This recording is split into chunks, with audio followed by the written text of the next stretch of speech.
world is a less mysterious place than it used to be. Sure, there are remote areas of the globe that still take a great deal of time and effort to reach, but you can easily see and learn about pretty much any location with a few taps on a smartphone.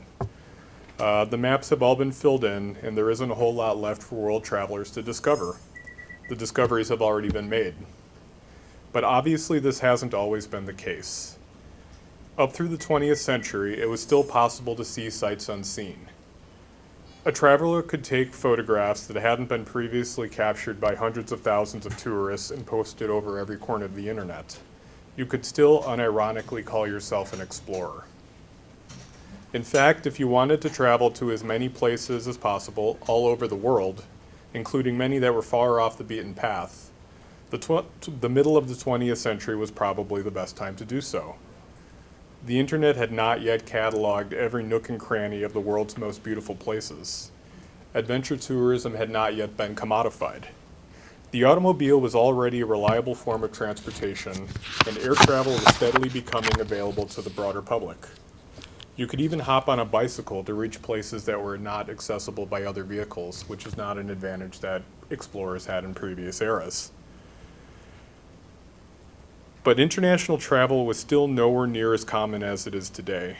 Never before had it been so easy to acquire the means to travel the globe, but planning itineraries to inhospitable and isolated areas remained a challenge. If you possessed the determination, patience, and the ability to forego many common luxuries that we often take for granted today, you could conceivably visit so many places that you could set the record for most countries ever visited. And that is just what one Elmhurst resident did over the course of his life. Jesse Hart Rosdail, known as Hart to his friends, was a modern-day explorer. Over the course of 4 decades, he managed to visit every nation on the earth save for China, North Korea, and the islands of the French Antarctic. The 222 countries he did visit were good enough to secure the title World's Most Traveled Man in the Guinness Book of World Records, an honor he claimed from 1968 through his death in 1977. His travels began as a teenager in the early 1930s and didn't really stop until the day he died. His journeys were profiled in national newspapers, and he wrote several books about his travels. All of this from an unassuming suburbanite who taught elementary school social studies to pay the bills. Today I'm going to tell you all about how this modest man from the Midwest assumed the title of World's Most Traveled Man. J. Hart Rosdail was not originally from Elmhurst. Born on a farm near Springville, Iowa in 1915, his love of travel was ignited by a road trip that his family took when he was 14 years old. Although he was still a kid, Rosdail did most of the driving himself, driving his mother and grandparents almost 6,000 miles from Iowa to Washington and Oregon and back in a 1920 Nash touring car. It was a camping trip, so their accommodations were quite modest. That seemed to be part of the appeal to young Hart, because for all of his future trips, he relied on a canvas tent or the kindness of strangers to provide lodging for his travels. Part of this was his characteristic frugality. He had to keep costs low as possible to travel as much as he did. But this also undeniably appealed to his sense of adventure. There's a quote from one of his books that really speaks to the great joy he took in rather Spartan conditions.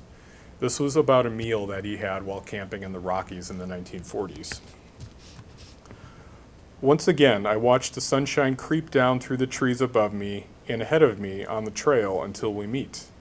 This meeting being the time for breakfast. And gosh, how good those morning meals tasted, and how I enjoyed to bask lazily on a rock while eating. Good bread, plenty of butter and Spam, and perhaps a nice slice of bread with cheese to vary the taste. And all the oh-so-delicious homemade apple butter that I cared to load on. If I thirsted, the best water in the world dipped directly into the nearby stream, or from my canteen at hand. If I wished, a couple spoonfuls of powdered milk, well stirred into a can of water, gave me a tasty, really nourishing glass of milk for breakfast. This may all sound like simple fare, but just you try it once under the circumstances. Rosdail's adolescence was filled with mountain trips to America's national parks, but but his first truly grand adventure came his way when he was 19 years old. In the summer of 1934, young Hart and his friend Bill secured passage to Europe on a freighter that sailed from New Orleans to Bremen, Germany, for the cost of $37.50, which was big money. In the month prior to the departure, Rosdail scoured travel books and magazines and put together a 70-page travel guide of Europe. He acquired visas for several countries and recalled that, "They say anticipation is half the enjoyment, and I was really thrilled to think I might be able to see all the fabulous places I was reading about. My imagination ran like wildfire, and all this time I told not a soul about the great adventure. It was really too good to be true." Such meticulous planning and research would become a hallmark of his preparation methods. In an interview with the New York Times decades later, Rosdail said that planning a trip, like tracing a family tree, taxes the ingenuity. It's a puzzle and you have to fit the pieces together. It took almost 3 weeks on the ocean to reach Germany, but Hart and Bill made the most of their time on the seas. They sewed luggage bags from waxed canvas that they hoped to fix onto bicycles, which would be their primary method of travel around the continent. And they meticulously planned their route. They landed in Germany on July 24th, at which Bill broke the surprising news that he would have to go his separate way due to the fact that he had to be back in the States for school that fall. They had simply taken too long to get there. It didn't make sense for both of them to travel so far into the continent on such a short timetable, and Rosdail wrote that they were both saddened that they had to part ways. But Hart's spirits quickly lifted as they began their journey, his journey. It was in Bremen that he met a new companion, his trusty bicycle Jacqueline. He paid about $7 for the secondhand bike, which was estimated to already be about 35 years old. That would give it an 1899 vintage. The bicycle was given its name for an ex-girlfriend, which was odd, but if you haven't gotten a chance to check out our exhibit next door, we currently have Jacqueline on display in our exhibit. It was donated to the museum in 1992 by his wife Dorothy, and 90 years after he took his bike, or bought his bike in Germany, it's back in Elmhurst today. He would go on to ride thousands of miles on Jacqueline over the course of 4 decades and 5 continents. As Rosdail began his European adventure, his tolerance for Spartan conditions was immediately demonstrated. He wrote that, "At night, for sleeping, I slipped into the first forest available just before dark.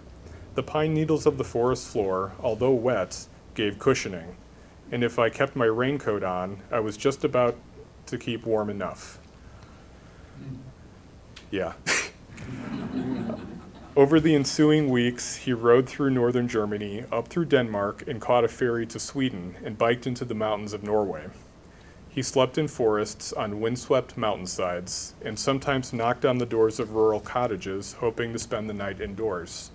And more often than not, these cottages welcomed him in and gave him a warm meal. The terrain was not always amenable to riding the bicycle. He often had to dismount and push Jacqueline up mountains at severe angles. In places where the road disappeared altogether, he had to resort to taking a train. Throughout his travels in northern Europe, he consistently described the landscape as looking a lot like Minnesota. From Scandinavia, Rosdail hoped to travel to Soviet Russia. He applied for a visa in Stockholm and pled his case to the Soviet consulate to allow him to sidestep certain rules, because as things stood, he would not be able to enter the country by bicycle. The Russian tourist rules required a guide to supervise all tourists from outside countries.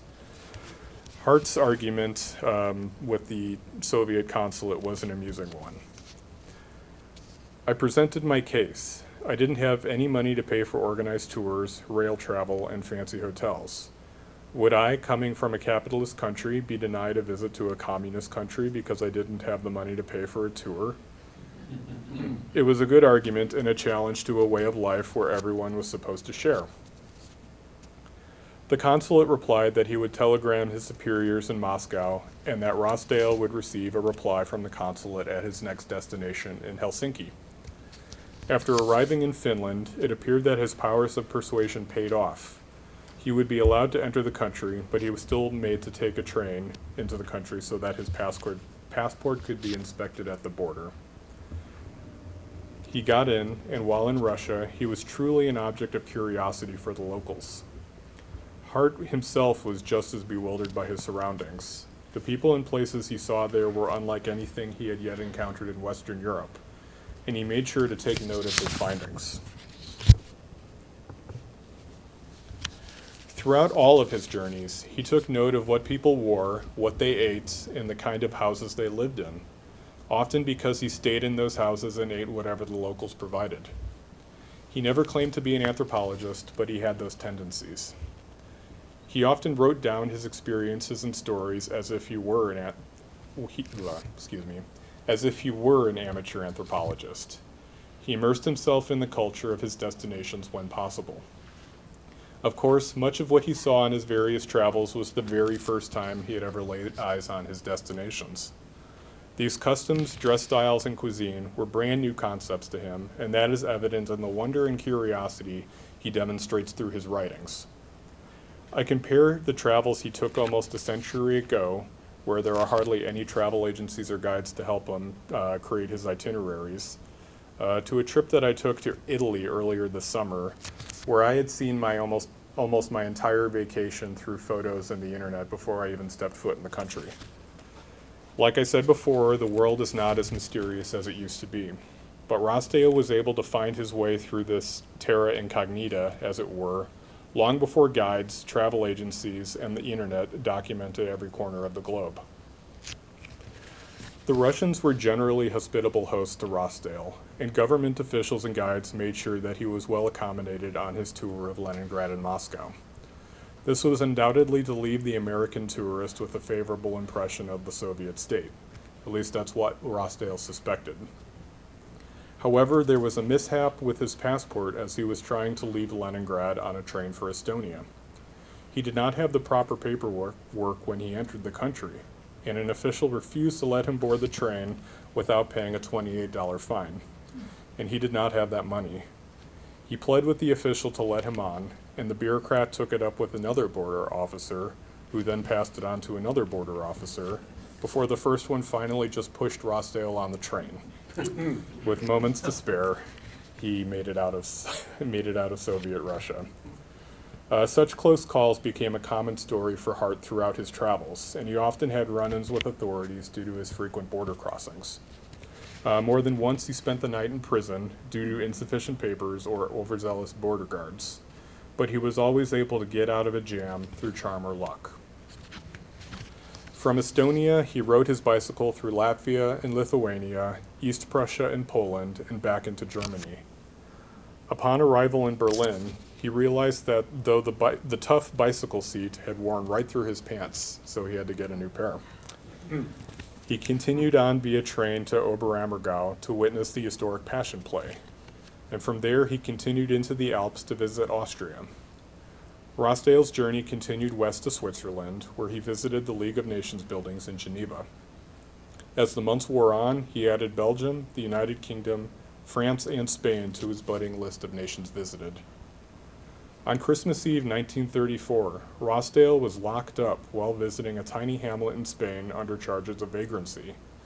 However, the building was so dilapidated that Rosdail was able to escape through a hole in the wall. He marched over to the mayor's house on Christmas Day to demand that his bicycle also be released from under lock and key, and the mayor complied on the condition that he leave at once. Again, luck was able to get Rosdail out of a jam. From there he ventured into Portugal, and then south across the Strait of Gibraltar into Morocco. He was thrilled to visit another continent, this being his first venture into Africa. He returned to Spain and hugged the Mediterranean coast, crossing back into France, entering Italy through the Riviera. He racked up hundreds of miles on his bicycle along the way. At this point, he had been traveling Europe for more than half a year and showed no signs of slowing down. He would not actually slow down his travels until the end of his life more than 4 decades later.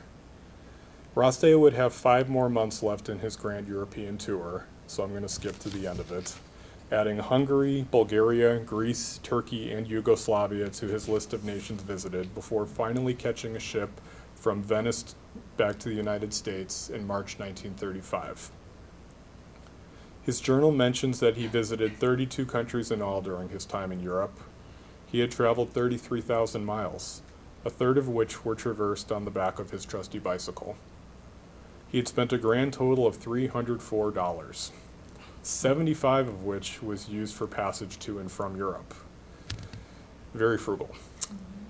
It was an amazing adventure for the young J. Hart Rosdail to have, but it was only the beginning of a lifetime of adventures that would take him to almost every nation on the globe. The ensuing year saw Rosdail settle down into a steady day job and move to a house at 236 Elm Street in Elmhurst. He married his wife Dorothy, had 2 daughters, and though he couldn't take many international trips in the late 1930s and 1940s, he managed to visit almost every national park in the United States and Canada, racking up more miles on his bike Jacqueline during trips to the Rocky Mountains. The next opportunity he got to travel abroad was in 1947. He waited a full year for his passport to arrive after applying for it. But by that spring, he had his papers in hand, bag packed, and boat tickets ready for a voyage to Australia, New Zealand, and Africa. He did not know when he would be back home. At this point, I'd like to read a lengthy excerpt from his first book, Biking Alone Around the World. This book is a complete account of the ensuing journey, and this passage really gives you an idea of what he was planning on lugging around on this next trip he was taking. I also feel like this gives you a good idea of his personality in general. I still had the same old bicycle, Jacqueline by name. She had been resting patiently in the basement for a number of years, with only a brief interlude in the Colorado Rockies one summer.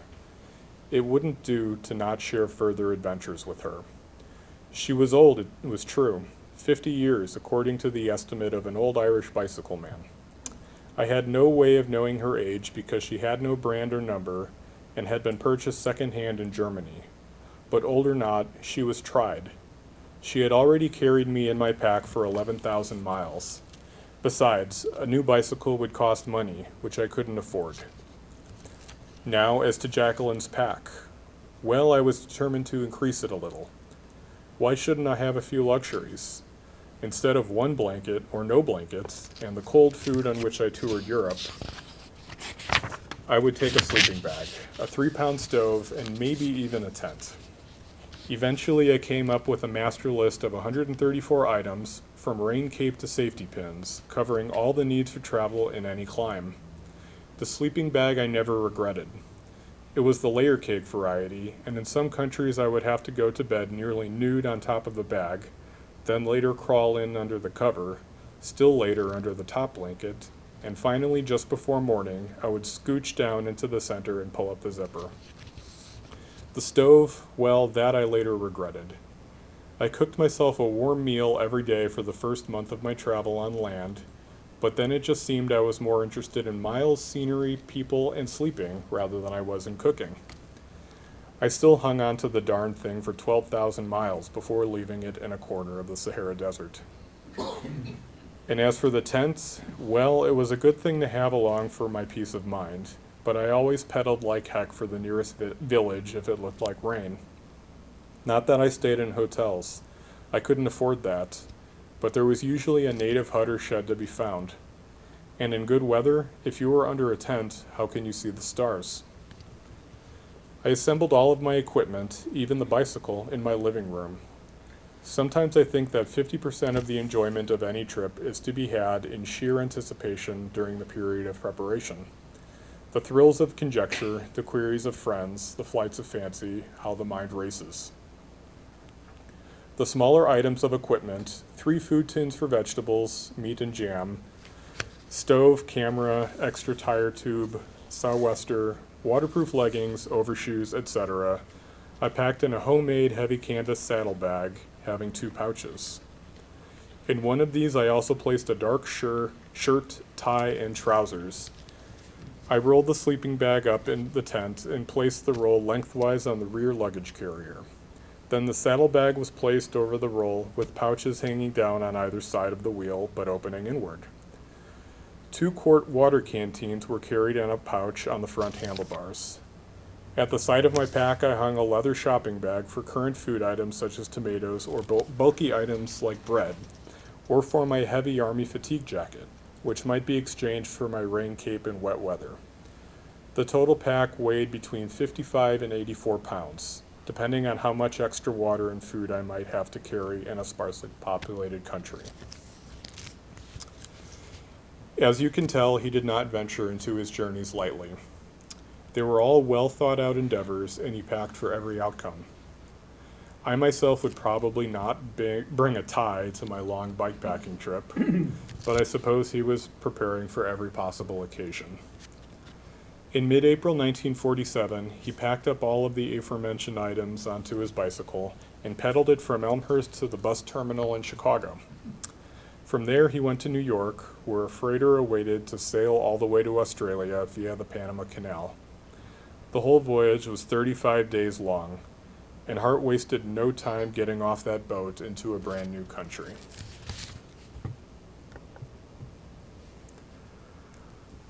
A highlight of the Australia leg of his grand tour of the Southern Hemisphere includes wrestling a shark near the Great Barrier Reef.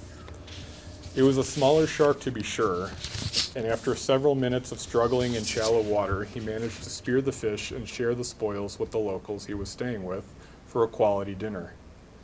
In fact, Rosdail kept the jaws of the shark as a souvenir, and that's actually in our collection today as well. He biked hundreds of miles across Australia's desolate Northern Territory, including a 134-mile stretch without water.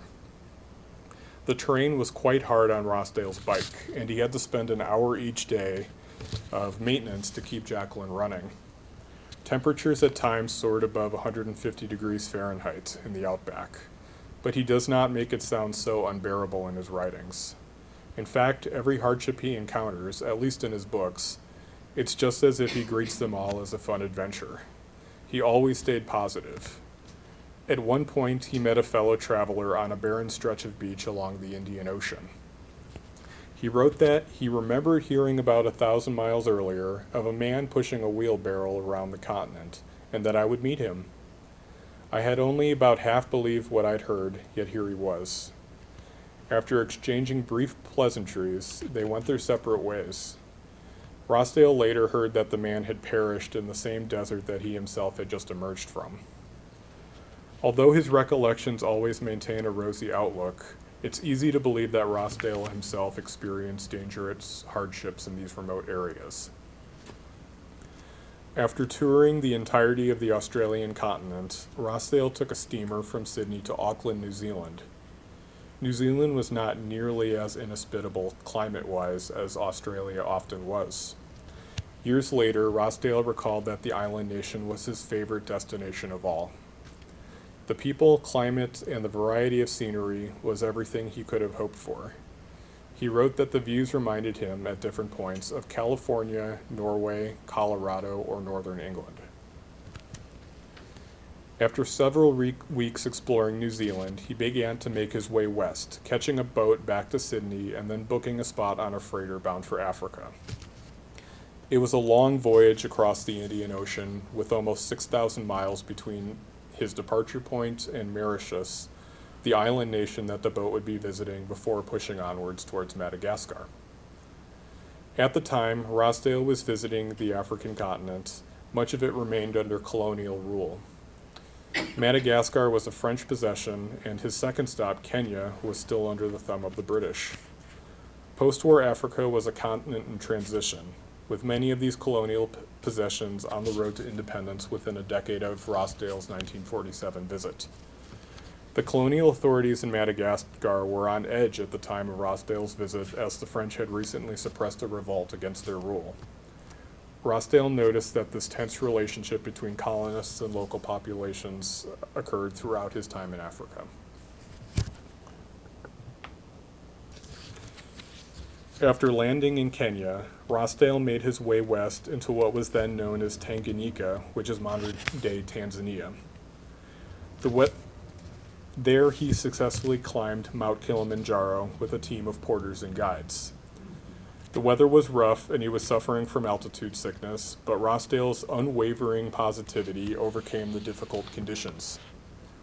He wrote that he was too tired to feel elated and too unhappy with my stomach to regret that the clouds and snow continued to block out nearly all view.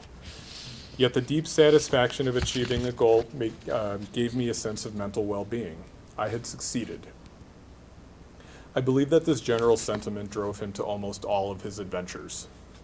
When asked by a Chicago Tribune reporter decades later what motivated him to travel so relentlessly, he replied, "The motivation, I guess, is like that of the mountain climber.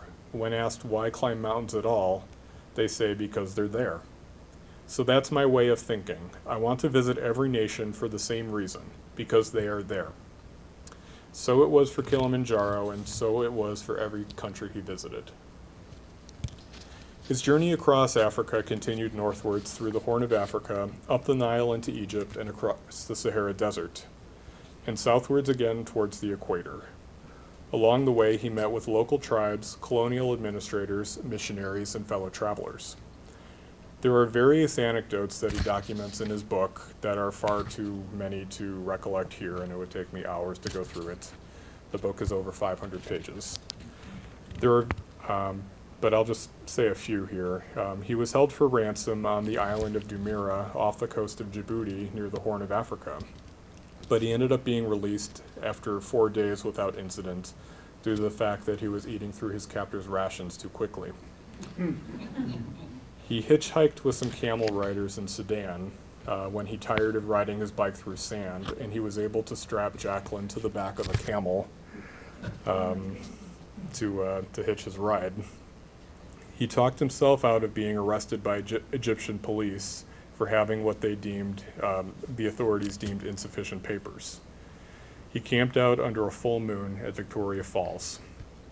He meticulously detailed these stories in his journal, which provided him with guidance when he fleshed them out for proper publication years later.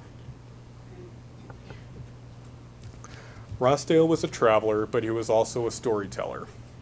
His book that chronicles his 1947 journey, biking alone around the world, like I said, clocks in at over 500 pages. That book was published in 1973. He wrote a second book of stories, Adventures of a Globetrotter, which contains small vignettes adapted from his various journal entries, and those center around his travels in the 1960s and 70s, as well as tales from his 1934 European adventure. That second book was released in 1977, 1 month after he died.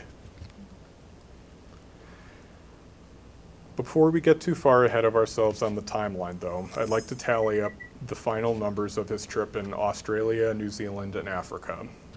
He took very good care to document every single mile that he undertook and the method of travel in which he undertook the mile. By his own count, he traveled a total of 67,062 miles over 19 months. He covered 11,626 of those miles on bicycle. Over 16,000 miles by car and truck, 28,000 miles by ship, 5,000 miles by rail, and 5,760 by air. I rounded them because he visited 46 different countries in that span and was able to do so on a budget of $1,507 over 19 months. He probably would have added additional miles to his trip had he not received a letter from his wife in October 1948 saying it was finally time to come home. To speed up the return, he opted to fly by air for the first time. He took a flight from Algeria to Paris, and then from there to Detroit, and a final flight home to Chicago. Rosdail rode his bike home to Elmhurst from the Chicago Municipal Airport, which would be renamed Midway the following year. He most likely began planning his next trip right away.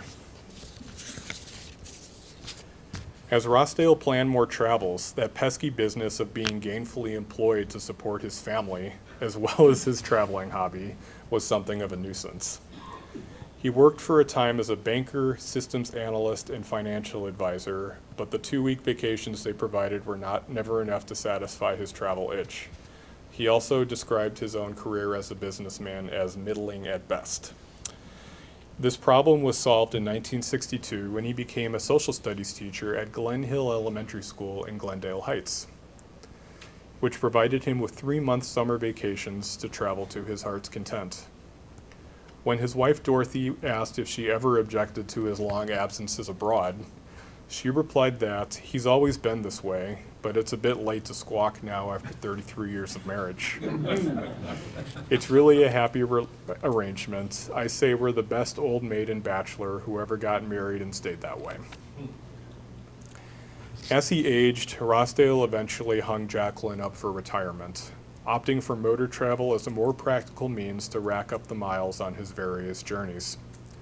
Throughout the 1950s and early 1960s, he drove a Jeep Grand Wagoneer, which he deftly maneuvered through tight mountain roads in the Himalayas, but eventually wrecked when it was struck by a Congolese army truck in Africa. Again, Rosdail was lucky and was unharmed in the incident. He later kept a Land Rover in a garage in Addis Ababa, Ethiopia, for when he visited the African continent.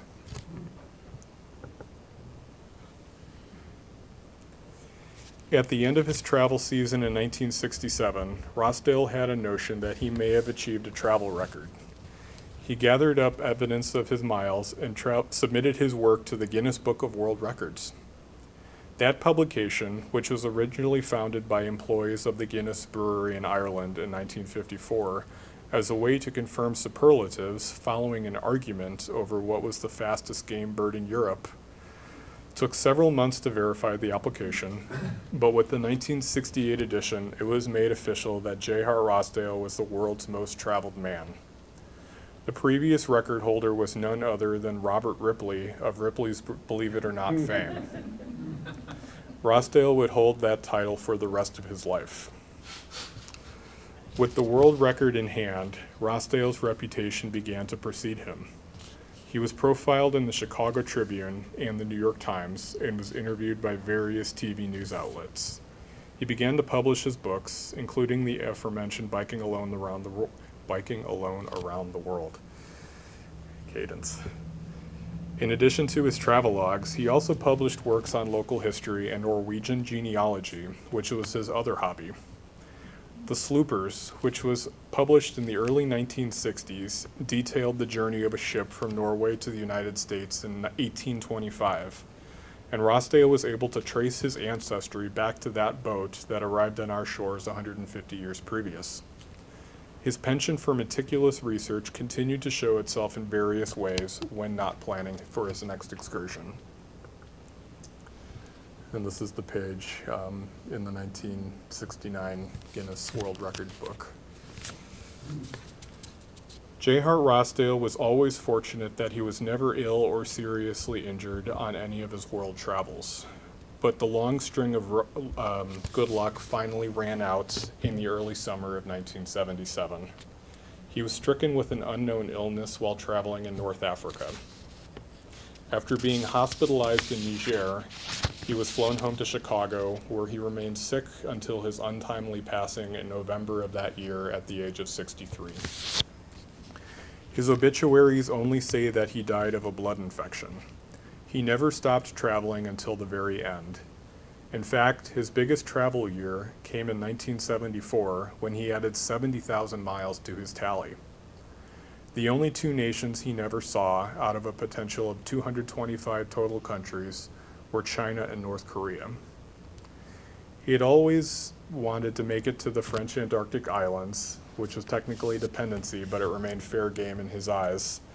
But it was only accessible by boat once a year, and that proved out of reach.